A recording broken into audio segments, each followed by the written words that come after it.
काहीतरी हलकं. त्या दिवशी त्याच्या पोटात खूप दुखत होतं. जुलाबही लागलेले. तो दवाखान्यात गेला. डॉक्टरांनी त्याला तपासून गोळ्या दिल्या आणि काहीतरी हलकं खायला सांगितलं होतं. तेव्हापासून तो फक्त डाळ भातच खात होता.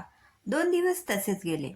तिसऱ्या दिवशी त्याच्या मित्राचा वाढदिवस होता. त्याचा मित्र त्यांच्या ग्रुपला पार्टी देणार होता. आता सगळ्यांचा एकमेकांवर चांगला जीव असल्याने मित्राने त्यालाही जबरदस्ती यायला लावले होते. तोही फक्त काहीतरी हलकं खाणार एवढीच कॅसेट वाजवत होता.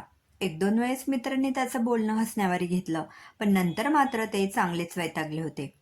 "हे बघ, तुला जे हलकं खायचंय ना ते खा, पण पुन्हा जर ती कॅसेट वाजवली ना तर बघ." "ठीक आहे." मग ते सगळेच नॉनव्हेज हॉटेलला गेले. ते बघून तो परत बोलणार तोच सगळ्यांनी त्याला डोळे दाखवले होते. तसा तो गप्प बसला. सगळ्या ग्रुपने नॉनव्हेज जेवण मागवले. तसं ह्याच्या तोंडाला पण पाणी सुटलं होतं, पण पोटही खराब असल्याने त्याला ते मागवता येत नव्हतं. त्याने सगळं मेनू कार्ड पाहिलं. त्याला हलकं असं काहीच दिसत नव्हतं. शेवटी पोटातली भूक जिंकली. त्याने सरळ ऑर्डर केली होती.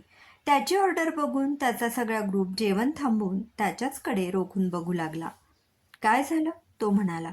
"Triple fried chicken rice with soup कोणत्या हलक्या कॅटेगरीत बसतं?" तसं त्याने फक्त बत्तीशी दाखवली होती.